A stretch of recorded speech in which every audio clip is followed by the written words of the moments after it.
let's jam.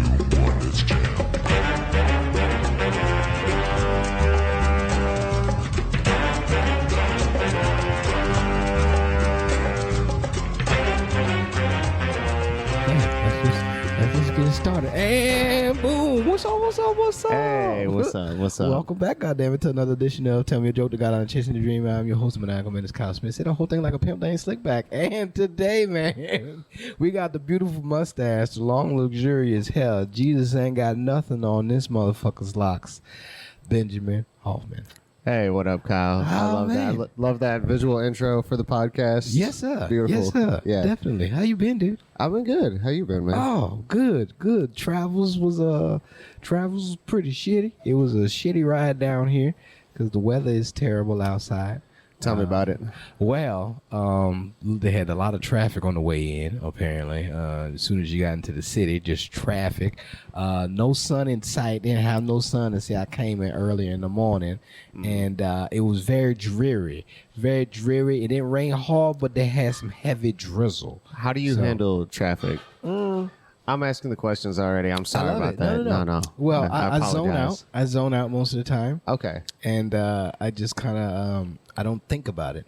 I'm just like, well, eventually we'll get there. And then, I try to think about the future of like what it's going to be like when I do get there. Okay. And so that kind of occupies my mind while I'm not there. I'm like, oh, damn it, I'm not here yet. But when I do get there, it shall be nice. That's beautiful. I was hanging out with my friend recently. He lives like out in the country. He's from like out by like Thibodeau or some shit like that. And he was coming into the city, and we had like made plans to go to a Pelicans game. Yeah.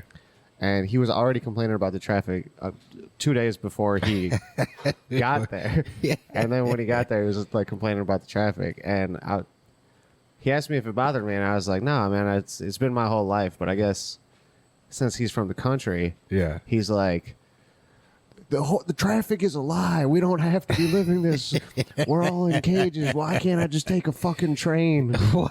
It's like, I mean, you're not wrong, but Yeah, I feel that. But, Yeah. I mean, the more people, the more traffic you're going to get, especially people won't drive cars. Now we got self-driving cars, electric cars and everything. People going to be in cars. It's going to be traffic. Traffic. would you will get be in a one of thing. those things? Yeah. Yeah, I want to see how fast it goes. Would you trust it? Would you go?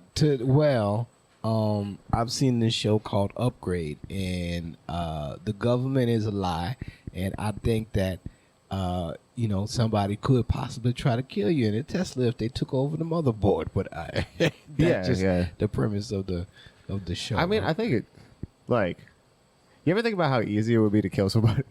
kind of, sort of. It's too easy. Yeah. Like, people overcomplicate it. Especially I the think. things that I know with electrical. I'm like, oh, I could fuck your world up real quick. So.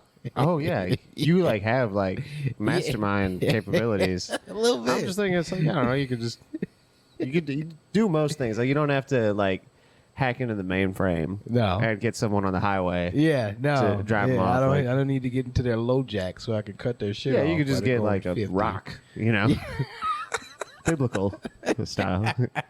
Yeah. Hopefully they walk under the right stairscape, and we can go ahead and drop a bowling ball or an anvil on them. Wouldn't that be nice if there were anvil I haven't seen a proper anvil ever in my life. I would not even be pissed, even if they killed, like, good people. If there was a serial killer who just killed people, but, like, cartoon style. Yeah, that would be Like, amazing. dropping anvils and, like, pianos I would enjoy on to see that. motherfuckers, like, setting up banana peels, like, right by the cliff.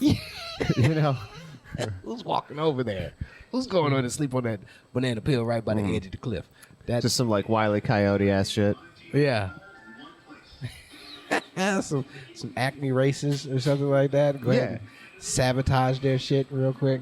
I would be like, that's fine. Like, life's too short for us to not all collectively, because you got to think about the collectively enjoy the story of, how the serial a guy murder. getting smashed with a hammer.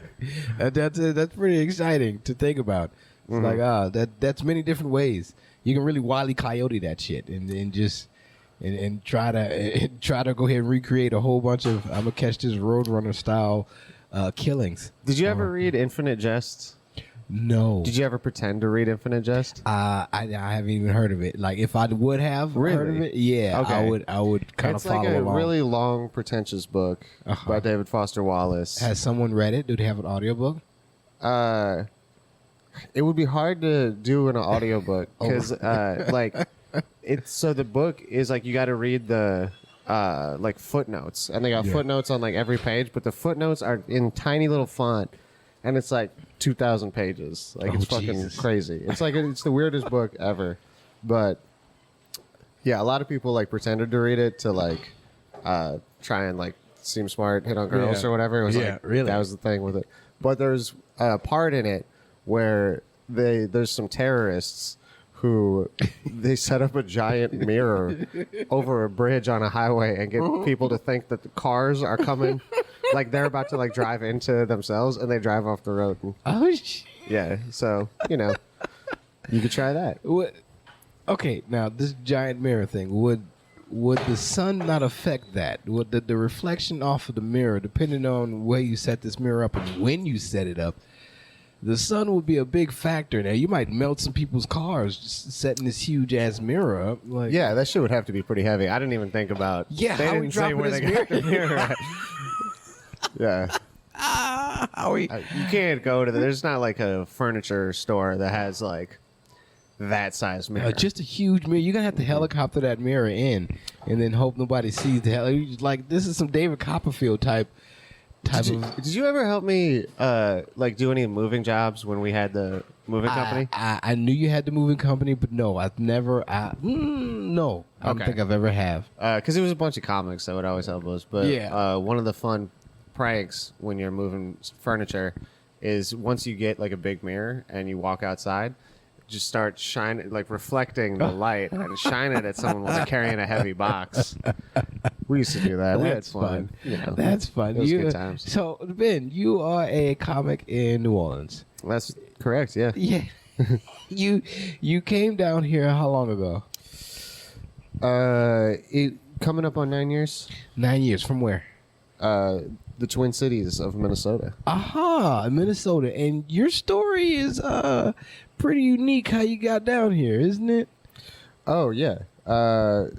Basically, me and Luke. You know Luke. Luke Oline jump? Yeah, Luke OJ. Shout out to Luke. We were trying to run away from our old lives and get out of the cold. It was the coldest winter ever before we left. It was fucking terrible. So we were trying to leave, and he was like more into like playing music. He's a musician. Yeah. And I was doing comedy. He ended up doing some comedy for a while. He's a funny dude.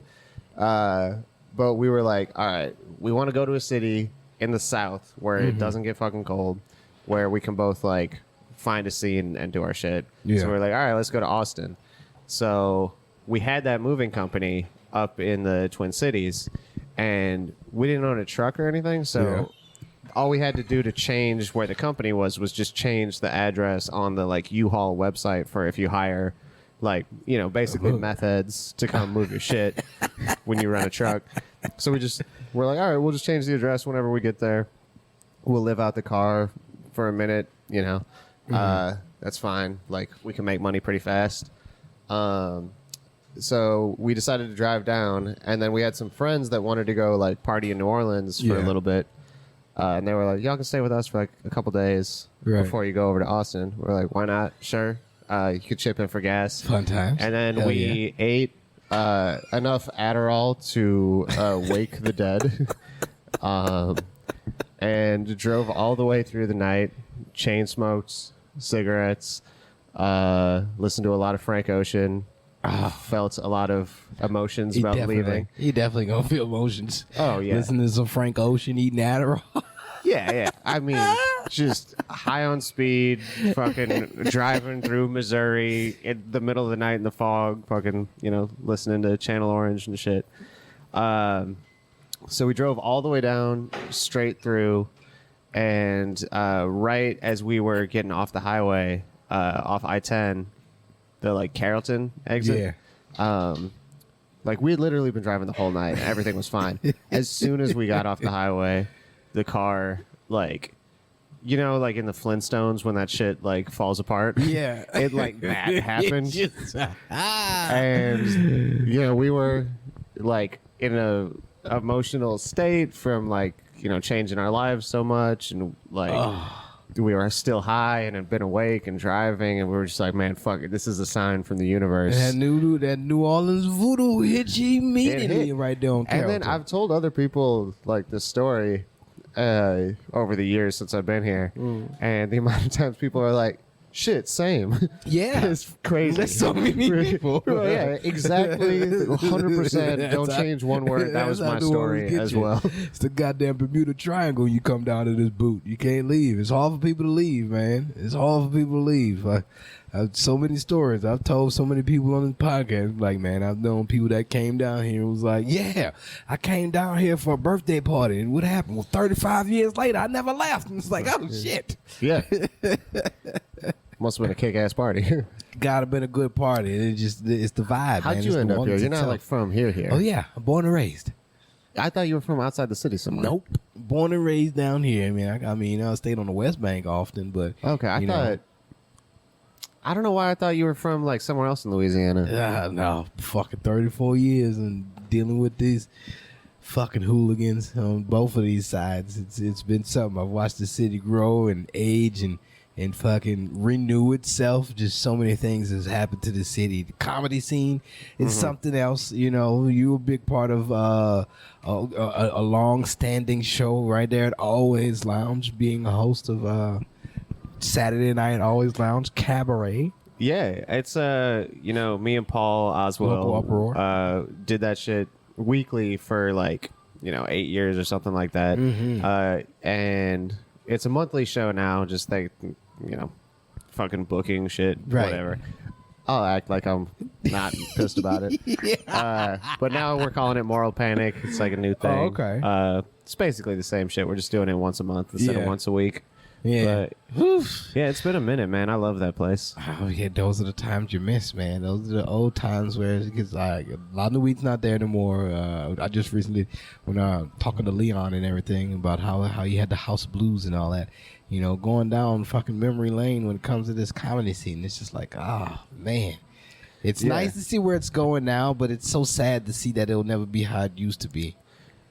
I mean, probably not, but it's also like, it only takes a little bit to like jumpstart some shit. You know, you get like a few people that are really hustling that like know how to put something on consistently, you know, well, and it turns that shit around. Like, it's just like people taking it seriously or not. Like, and at this point, you know, that's not like I'm not like trying to do that shit for a living. You know what I mean? But I think if you get some people that are, and they're like, no, I'm gonna do whatever I can to make this happen. Yeah. Other people kind of follow suit, you know, sort of steel sharpen steel type shit. Yeah. Are you trying to? What's you trying to do with comedy? Like, what's the end game, man? Man, just fuck that's around, a good have question fun. to ask. I don't know. No, well, now I wanted to like. I wanted to be my lifestyle instead of having me having it. I wanted to be able to fund my future endeavors in life. You know, be able to take care of my family doing just comedy instead of going out in the construction world and putting my life on the line doing electrical. You know, I don't want to do. I'd rather put my life on the line by putting my life in other people's hands, hopefully doing well on the stage somewhere instead of, let me see what these 120 volts do, you know? Yeah, it's hard, man. Like, you know, that money doesn't come from fucking it don't nowhere, just, you know? It don't But just like, appear in your pocket or your bank account for doing nothing. yeah. You're funny though. Like, yeah. No reason. I consider everybody from the era that I grew up in comedy, like all of us are really good, and it's just gonna take a minute for us to pop off, but you know, eventually it's gonna happen. I just want it to happen before we 60. Yeah. I mean, so it does happen late for some people too, which is the thing. Like, one thing I've been thinking about with comedy lately is like, all right, so that's not my like first gear right now. Right. Where were you going at first? Like, what was it? Was comedy wasn't always the the future for you, was it? I mean, it was for a while, for like a pretty long time. I'm just kind of. I'm chilling, man. Yeah. Might like start a family. I like Yeah. doing I do like political organizing and shit like that Yeah. too. So there's like other focuses, but like with comedy or whatever, it's like if you're like if you're funny or Yeah. not. And I think there's a lot of people who probably know that they're fucking not funny, and they just keep doing it. They're like, "I'll get there, hard work," and it's like Sure. really hard work matters to like success or whatever. But as far as being funny goes, it's like. You ain't got that creativity. Yeah, It's like do people respond well when Right. you're on stage or not? Right. Like, so like the type of people who like have that shit's not gonna go away. Like you can Yeah. always find that and like kick it into high gear whenever you want to. Right.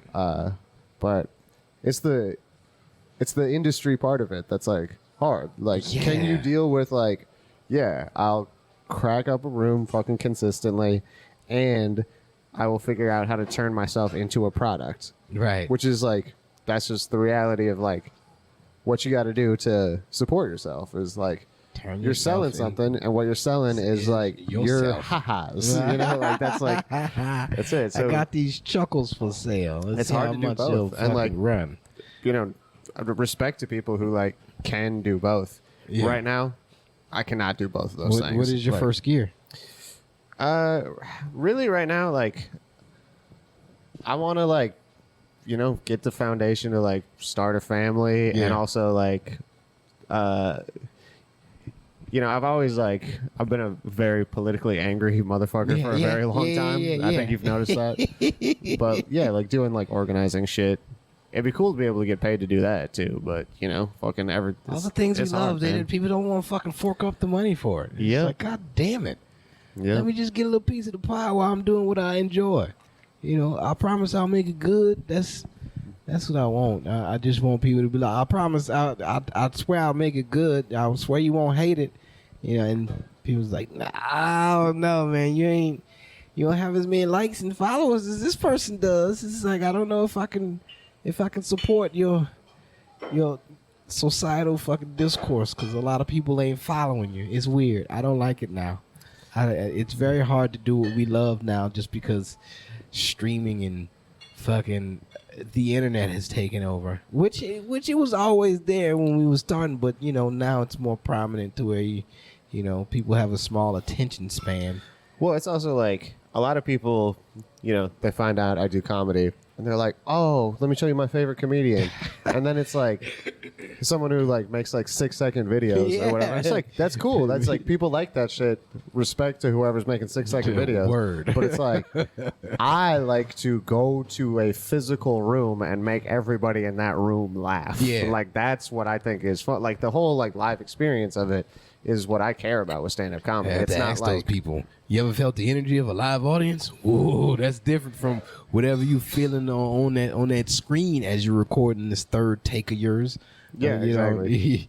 It's a total difference. I've sat down with somebody that was asking questions about comedy, and I'm like, man, you gotta be prepared to deal with the energy of not just that one person that you can see, but the energy of everybody in that crowd. No telling what type of day they had. They probably there was some terrible energy, some negative energy. You can get all types of energy. Just a cornucopia of motherfuckers in there, and fucking blew his mind for a second. He was like, wait, what?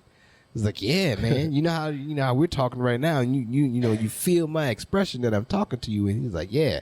Now just imagine a whole like 50 people like that, and it's like, oh shit, fucked his head up. Yeah, Like, and they got their own little interpersonal dynamics Yeah. or whatever. Like this person, that person, they're relating in one way. This person, that person, they're relating in another way.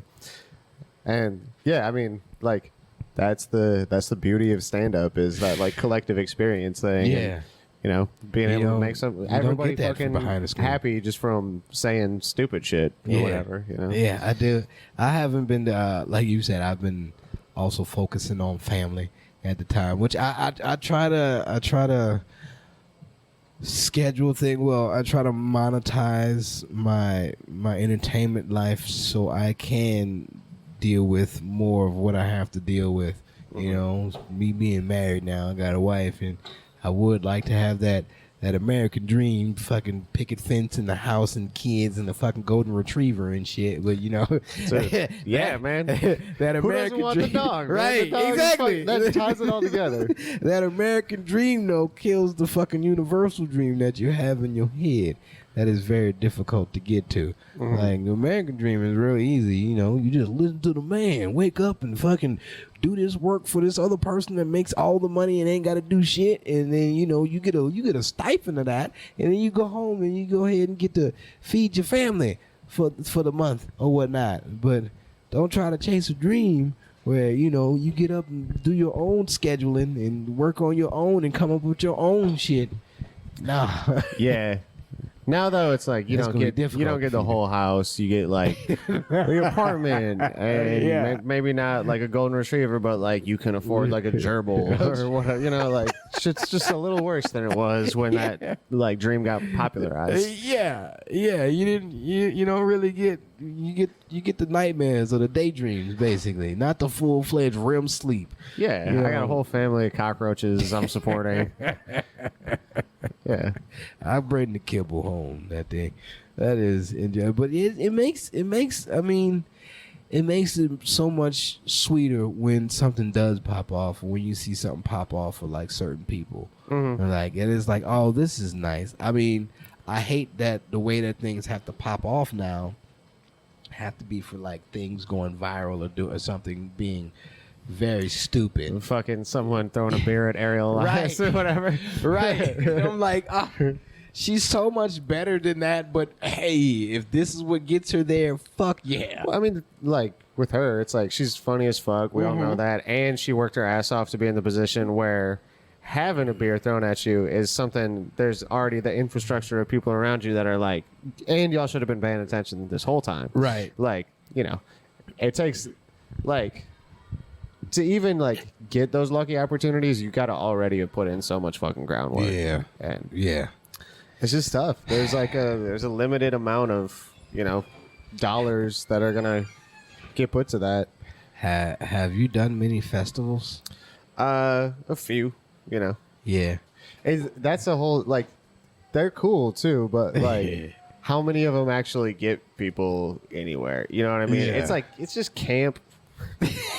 It's camp. It's camp. Yeah, it's like for, you know, comics from Chicago to be able to fuck comics from L.A. Yeah. You know what I mean?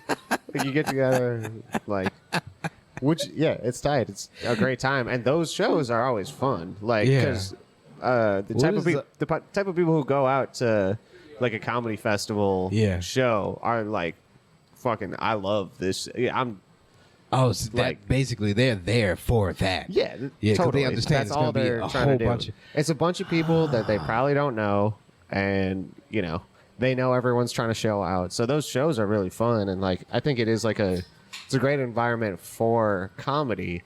But like, shit, man, you gotta pay to submit. Fucking 300 people. Probably all 300 of them are like at least pretty good. You know, right? Like, how are you gonna decide? So many. It's all like. I've never got on a comedy festival, but I can't say I've submitted to many. I've submitted to a few, and it's just like, can you at least tell me if I'm not gonna get it? Like, can I get some type of like? When you don't get an email paid back, you money. I paid you money. The courtesy would be at least to give me some type of, you know, statement saying, "Oh, thank you, but not this year," just so I don't know that my money went out to the ether somewhere. Yeah. You know, I ain't paid no scammer or some shit like that. We already got another Kyle. We can't, like, can't have you. Damn it. This Kyle comes with dreads and a different skin color. Can we not go this route?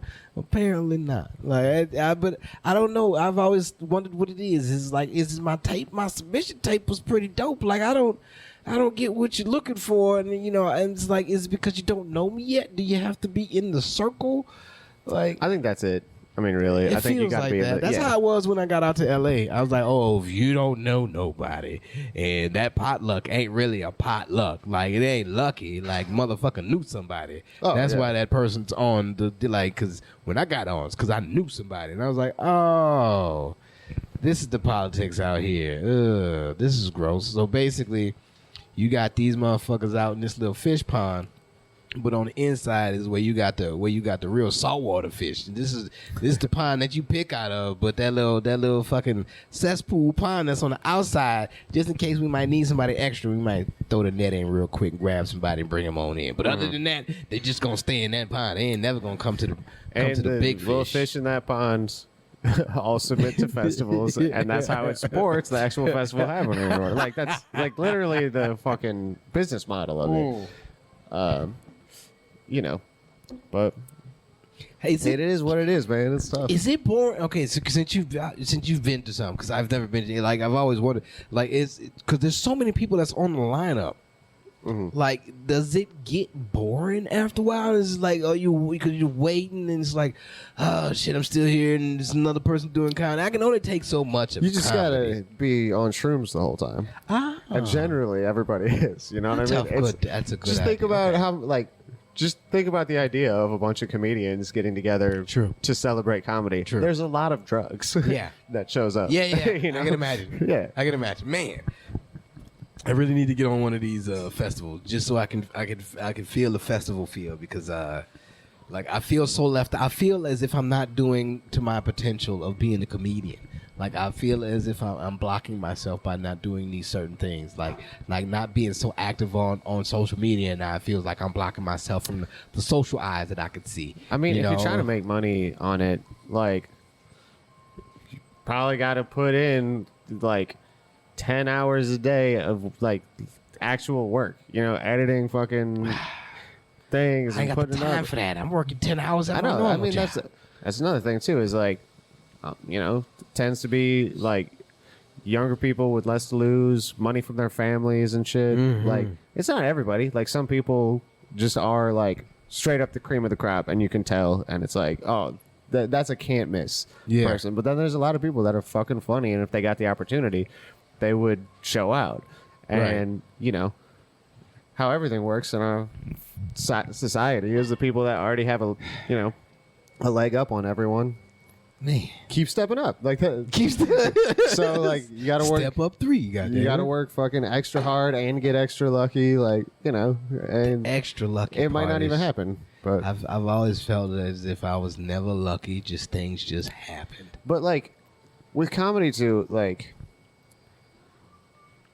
because like it's disappointing to be like, man, I put in a lot of work on this. I know I'm good, and you're not like reaping the benefits of like the attention and like not having to work another job and all that shit. Like, it's frustrating for sure, but kind of where I've like landed with this, and like some of the peace that I've made with like, all right, I can take my foot off the gas, and if I ever need to or want to, I can put it back on. Is like, you know, I think doing art for most people, and, you know, comedy, whatever, it's the art of being like, what if Joe Biden ate Barack Obama's ass? Like, it's, you know, it's the dumbest art form there ever was. You come up with a chocolatey face.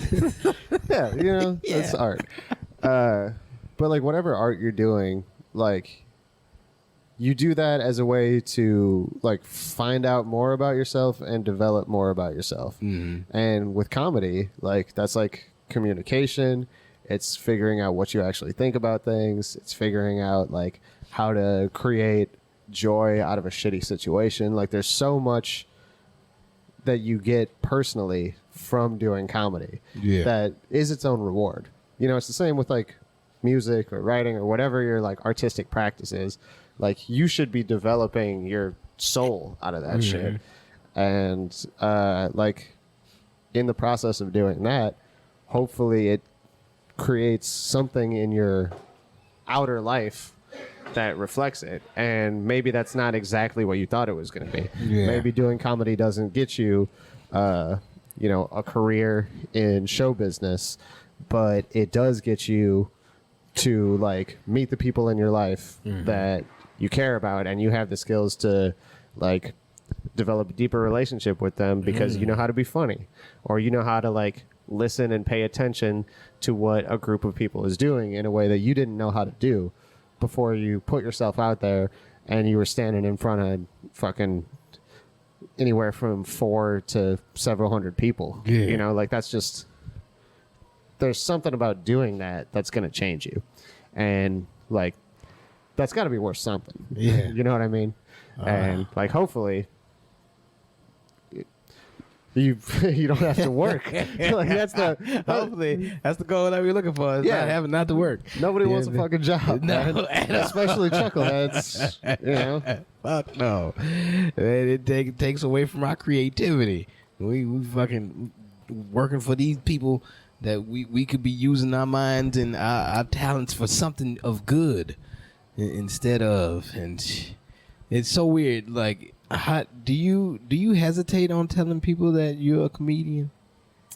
Like, if it they depends. ask you for I mean, there's times where I will, but usually that's because I'm in a bad mood.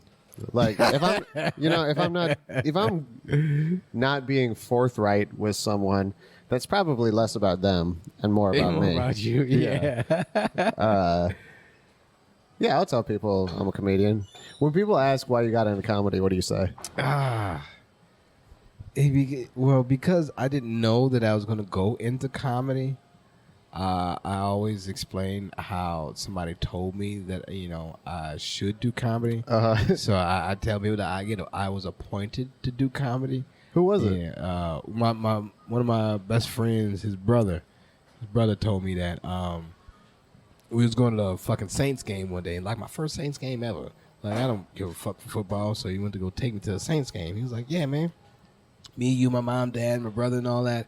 And, fucking high school buddy. I ain't seen him in a minute, so we go hang out and shit. And I'm being myself, not knowing that when you're a comic, your normal day is kind of like your stage life. So anything that you say is fucking silly as shit.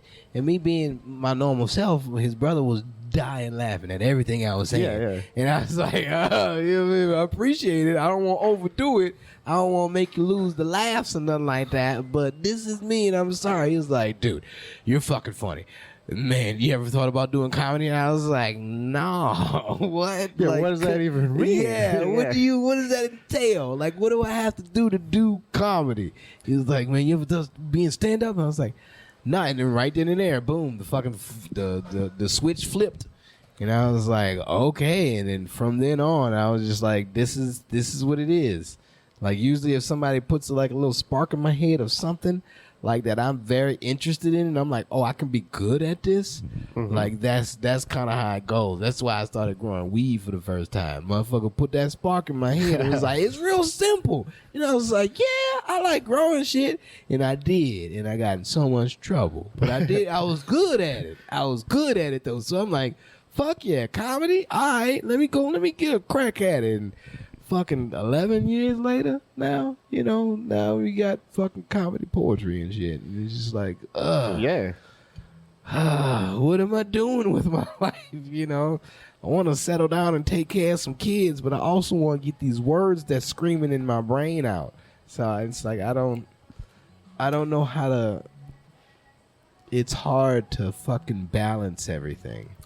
Yeah, it most definitely is. I mean, patience is hard to develop, and like patience and urgency to have both of those things in a way that like makes any sort of sense is fucking nearly impossible. It's that urgency thing that scares me too, because you need both. Yeah. And I don't like, how is that? How does that work? It's like, I can only be so urgent now. This body will allow me to be so quick now. And it's like, fuck. All right, well, when I'm going to have the time to do this, and then I'm going to have the time to do that, and I still have to do this and to take care of that. And then bills is still bills. Like, they going to come around. It's like, you can't, you got to be an adult in this entirety of everything that you're thinking about, also being an adult. It's like, fuck. Man. Fucking some history shit. When they had the New Deal, fucking giant economic stimulus or whatever, they would just give money to artists because they were like, yeah, we want a society that has art and like this is valuable, and like these people like, and like now people talk about like, oh, we got to have like a Green New Deal, the environment's collapsing and shit. Like, what's like art is low carbon impact. You know what I mean? Yeah. Like, we're not wasting shit. Like, just give more money, give grants out to motherfuckers so that way, like, people can, like, live. You know, they got enough money to do all that shit. You're happy by the things you hear and the things you see that come from artists. So, like, give us money. Like, 80% of what people experience when they go out in the world was created by an artist. Yes. You know what I mean? Like, everything you fucking look at, an artist did that. Everything that we touch, an artist made that. Yeah. Like, everything we hear, it's all art, or it's fucking garbage. Like, that's what it is. So, like, give artists money. Like, of all... to just go out and make the world okay. I'm definitely voting for you. That I loved everything right there. I should be in charge of shit. I have fucking dope ideas, man. That's how you run for some shit. I'm totally all on board. What? Go give money to artists. Yeah. Everything I do look at is done by an artist. And I would much rather have art shown to me made by people who like live real lives than like someone who just happened to have a lot of fucking free time because their parents are rich. Right. You know, like it's gonna end up being better and not like so reflective of everything that sucks about the world. Yeah. Fucking man, living in the city has been something else because this city is full of art. So it is just expected for people to be very talented when they come here, and for people to leave here. Like when I go to other places, like you don't get the caliber of talent that you got down here. Like some places people are good, but it's very hit and miss. You know, it's like, oh, that was nice, oh, that was cool, you know, but it's not like how it is down here. Like damn near everybody is on, and it's just like, what did I just sit through a free show with this goodness in here? I mean, to stand out even as a person speaking in this city is so difficult because everybody is either out of their fucking mind. And that's its own kind of entertaining. Or they like do some cool shit or whatever. You know, it's a city that like rewards the band kids. Yeah. You know, that's good. For that's real. a good thing to do. Most places that, you know, playing trumpet, you're a fucking nerd. And here it's like, oh, pussy here. For the rest of my life. I Awesome. just thought about that.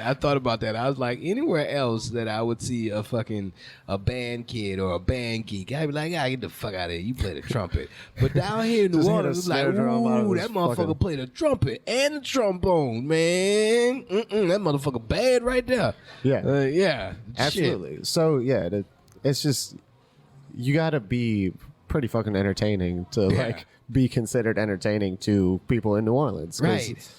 Because everybody down here is doing something entertaining or doing something that pans to the city, whether it be food, fucking dance or art or creating something. Fucking B Mike, Brandon Owens, absolutely. like he makes just the art that you see on everything. His fucking art's been on Netflix, like so much shit, and it's like, God, I went to school with that motherfucker. Oh, really? Yeah. He went to car. Okay. Yeah. So like, Studio B is fucking amazing. Exactly. I love that place. Yeah. He went to Noka and all that, and like I was always wondering because I was a drawer and shit. I could draw really well. I'm like, why am I not at Noka? Like I never knew. Like, what is this a secret society that I can't get in because I come from a private school? I never understood. But then I understood that people from Noka were really good at shit. Like really good. I'm like, oh. This is for the motherfucker that like very like eclectic. Like you know. But it's also like, you know, when you're surrounded by an environment, like it's like the comedy scene. What, like 5-6 years ago, something like that in New Orleans. Yeah, you feel like that was like probably about the peak of like yeah, and it was just like it was because everyone had to step their fucking game up all the time. Yeah. You know? Yeah.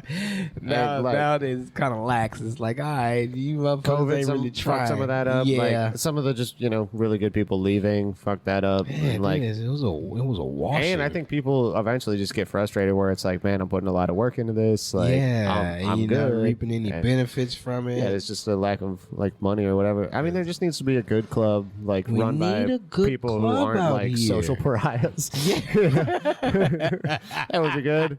If you had like a modicum of respect within the community, you're trying to fucking If people love you in the boost city up. and you ain't trying to fucking take somebody's idea every time you restart something, shit like that, you would get appreciated. But I feel like it would make it too. People are always like, we can't compete with music or like whatever. It's like, what are you talking about? Like I've seen clubs work like everywhere. comedy is still thriving down here. It's been here since. Like, people talk about the music scene, but if it's done right, it'll work. Like, but everybody that try to do it, they don't do it right. Just have some fucking 2-for-1 drink specials, chicken fingers, and like one entree that's like good. That's like, you know what I mean? Yeah. The club is gonna work. Man, House of Blues was the perfect shit. That right there was love to me. Like, every time I would go there, I'm like, this definitely feels like the comedy club vibe. Like, why can't this just be our comedy club? It's here close to a main strip to where we're gonna get foot traffic. You can bark for fucking people. Like, change this shit into our comedy club and let's just run with that. But apparently no. For some People reason, took that it's just concept not. and went Yeah. somewhere else, and it's like, God damn it. We gotta find some people with money, man. Yeah, We gotta find Yeah. some people with money to. yeah. That's why I tried to leave and fucking go do that, and thinking that I could hit the magic button or some shit like that, and fucking happy feet that shit, and it is not happening. It's difficult. It didn't work quickly on happy feet either. But Yeah, I mean, I'm gonna bring whatever that that fish back. Dust yourself off, try again, type shit. Yeah. Pull yourself up by the bootstraps.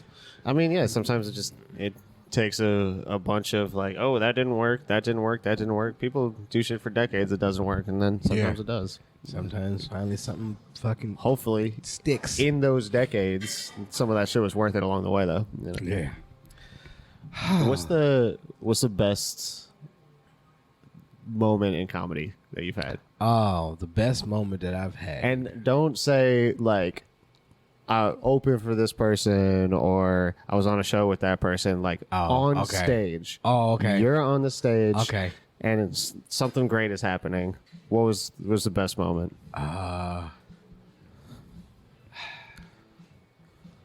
Man, I would have to. It would take me a minute to. Oh.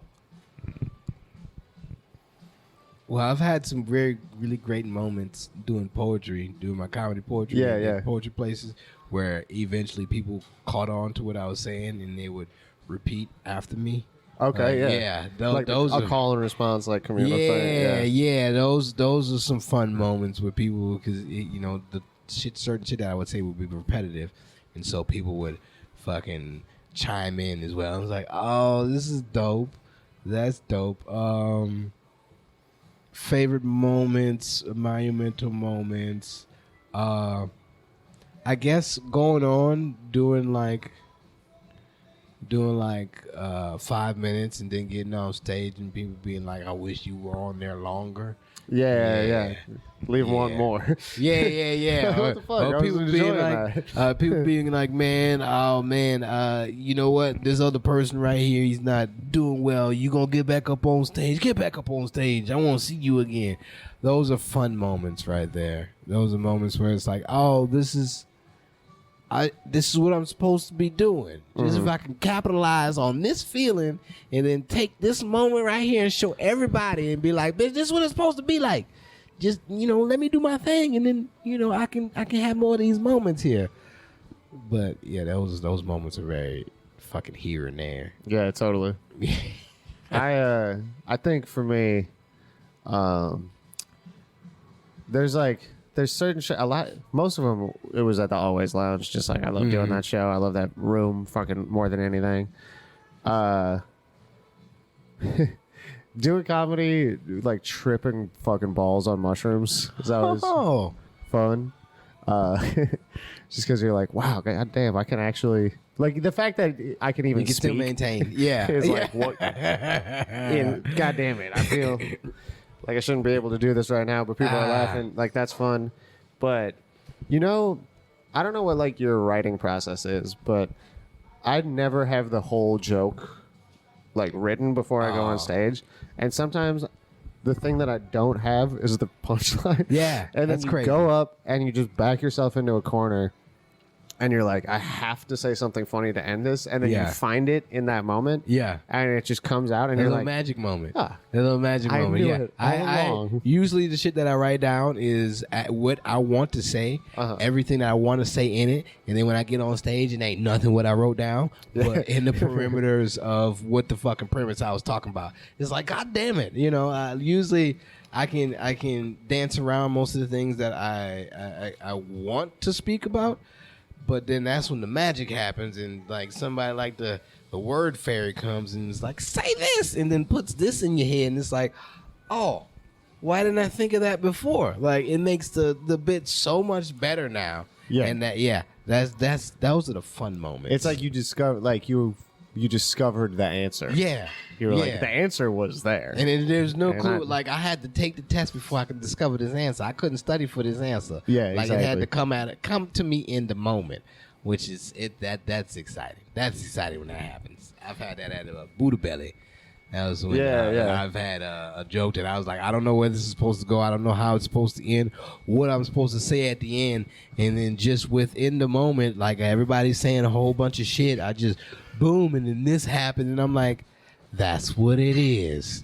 Those fucking breakthrough moments where, you know, you feel like you solved the Rubik's Cube, and it's like, oh, I have it finally. Yeah, I envy people that can not do that. That like write the whole thing, and it's like, oh yeah, I just wrote a solid joke, and that's just what the fuck it is. No, Because like, you know, if you play around with that successfully enough, eventually you're gonna be like, I'll figure it out. And then you don't. You're like, and so that's why roommates are bad. Good night, I'm Benjamin. Good night.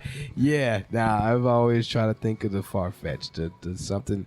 I like to think of the route that somebody isn't gonna take. You know, I'm like, oh, there's a door. There's probably another door, then a back door to that door.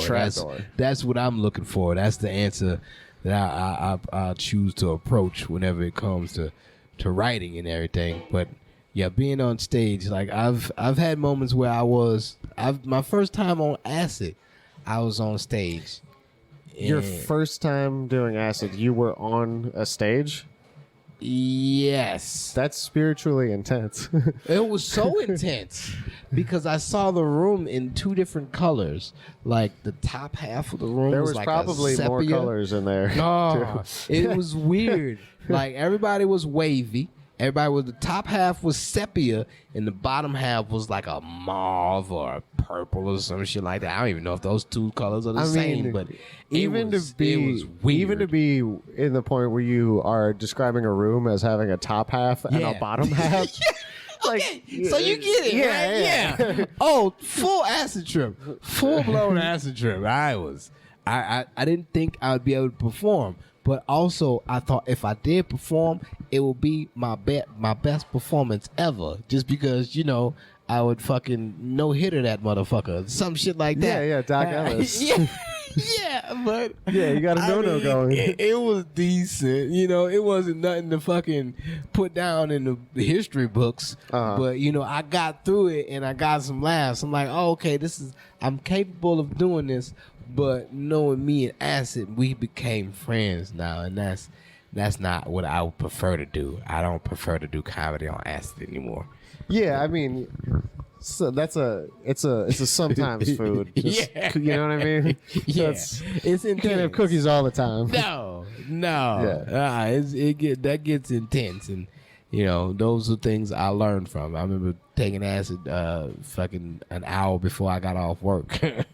And That's a waste of acid, man. Yeah. Oh no. Yeah, I made sure that I was going straight home after work. But I told my friend, he was like, yeah, man, what'd you do with that acid? I was like, I took it. He was like, what? We just got off lunch. I was like, yeah, I'm about to enjoy the ride. He was like, man, you crazy, dude. I was like, yeah. Wait, were you doing electrician? Yeah.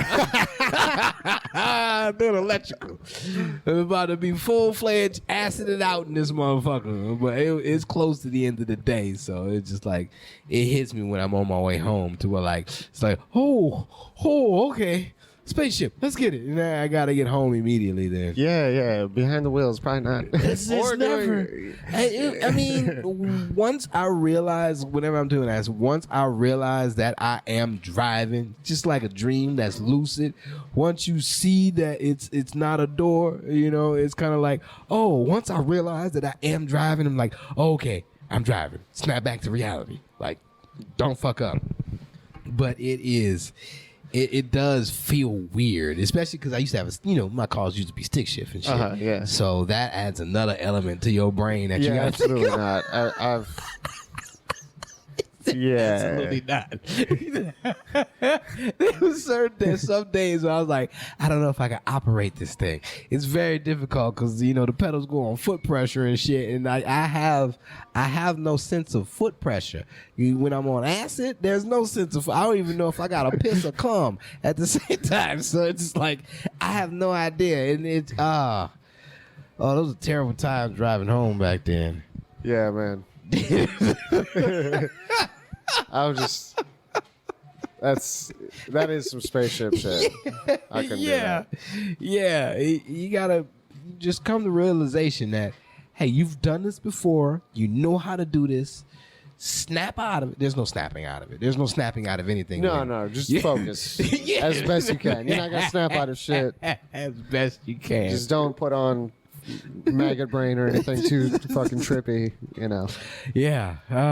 Just put on some mellow jams. I do. I put on some lo-fi, some chill step. Yeah, so I can fucking zone out and fucking.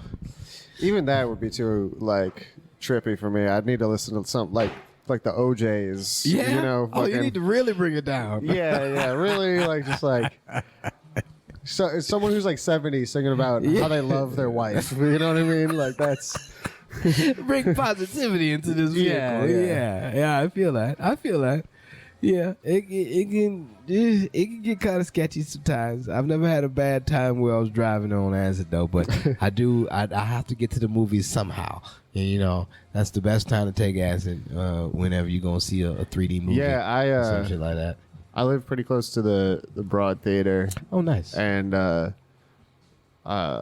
was a good year where if I had some time to kill, I would just take mushrooms and ride my bike over to the Broad and just see what was playing at the Broad. And a nice bike ride on mushrooms is nice. Oh yeah, that's easy. That's fine. That's a straight shot down Broad. Yeah, fuck yeah. Well, I got a game of options before we get out of here, man. A game of options. Yeah, right. yeah. You got a game of options. You got 4 options and 4 choices. 4 choices, 4 options. All right. Basically, you get to be one, raise one, sell one, and fuck one. Okay. Be one, raise one. Right. Raise is in upbringing. Fucking. Okay, yeah. I took sell care of it one. Right. Sell one and fuck one. Yes, fuck one. As in, have relations with. Explain what sex is to me. Yeah. Penetrate this creature. Okay. Yeah. Okay. And your options are: it's a mermaid, mogwai, a Mexican, and a manatee. A mermaid, a mogwai. Yes. A Mexican. And a manatee. You gotta be one of them, raise one of them, sell one of them, then fuck one of them. Okay. Clarifying question. Okay. Am I doing all of these together? Are these separate lives? Yeah. I mean, because if I was a manatee trying to raise a Mexican, that's would be difficult because I would be an animal. Yeah, no, that would be that. Just pretend like it's the island of Dr. Monroe. Or if you're a merman, I think it's too hard. I'm gonna act like these are all separate lives. Okay. All right. Okay. Mermaid, a mogwai, a manatee, and a Mexican. I guess, I mean, Everybody I would has a have different sex taste. with a Mexican person because Okay. that's a human being. Mainly, that's, you know. That's what you do. Yeah, With yeah. other humans. You know. Yeah. Okay. I can be a little bit of a freak, but it's humans is the end of story there. All right. I would raise.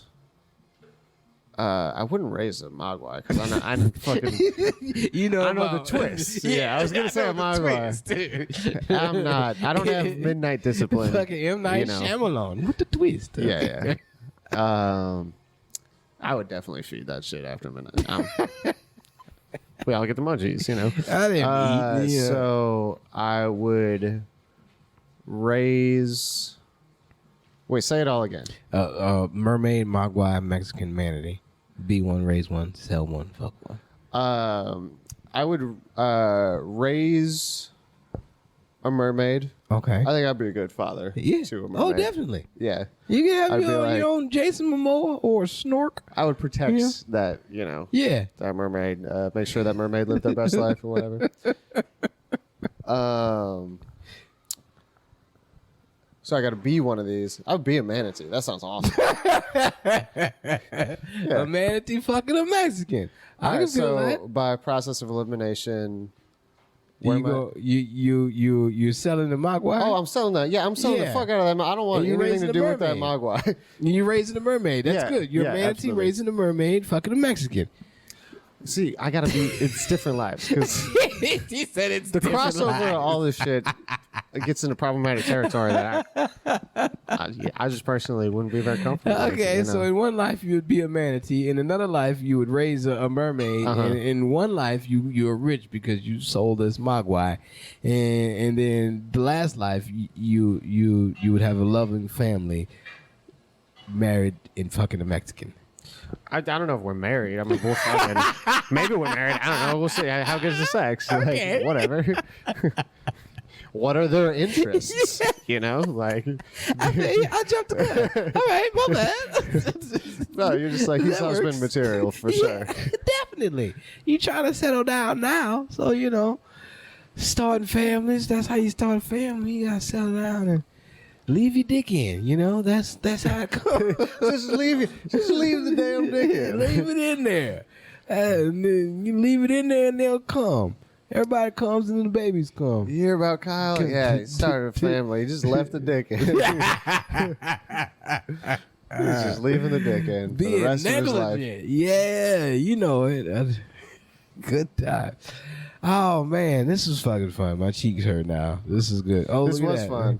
Yeah. I haven't had a podcast in a while, but Yeah. you were the best guest on No Pods, No Casters when we were still doing the podcast. Oh yeah, So- man, I missed that. Like y'all were like the second people that have ever asked me onto a podcast, and I was like, hell yeah, man, thank you. Literally, you were the hands down the best guest we Is had. that, do they That still episode have was so uploads of fucking that? funny. Oh, Huh? it was so good. Do they still have uploads of that? Like, Yeah. Okay. I'll send you the link. You can link Okay. to it because that Fuck shit yeah. fucking rocked. Yeah, that was a fun time. I was like, oh, I told a story on there that was really good. Oh, yeah. also, like easily in the top 10 experiences I've had doing comedy was one time I was hosting at Siberia, and Ooh, Siberia. I called you up and just whispered in your ear. I was like, Kyle, do a backflip. Do a backflip. I remember And that. you didn't even say shit. No you were just like, hesitation. all right, boom, and then fucking just crushed. Just you started the set with a backflip, and it was Yeah. like it got better from there. That was Yeah, amazing. I do remember that. Man, we've had I some had such a good good time with that. times. Good goddamn times. Oh, I miss the old days. It's all right. Things will get back to normal. I have faith in the comedy scene that I would like to see. I got faith in you, Kyle. Thank you, sir. Well, let everybody know where they can find you at, Benjamin. Well, I guess Twitter doesn't exist. Elon's got Twitter. He's fucking it up. I don't know, man.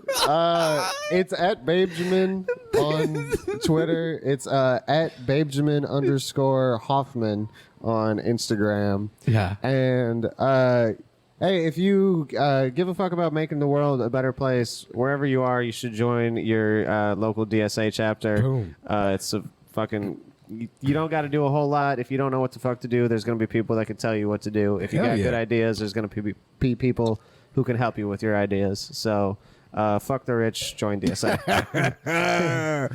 Oh, good post credits announcements. I don't know when this is compared to the credits, but y'all get it. God damn it, that's been a good time. They're doing Coke on TNT. That's AMC. But this has been Tell Me a Joke, the guideline of chasing the dream. I have been your host, Maniacal, Menace, Kyle Smith. Say the whole thing like a pimp named Slickback. And until next time, keep joking, dreamers. Peace. Yes.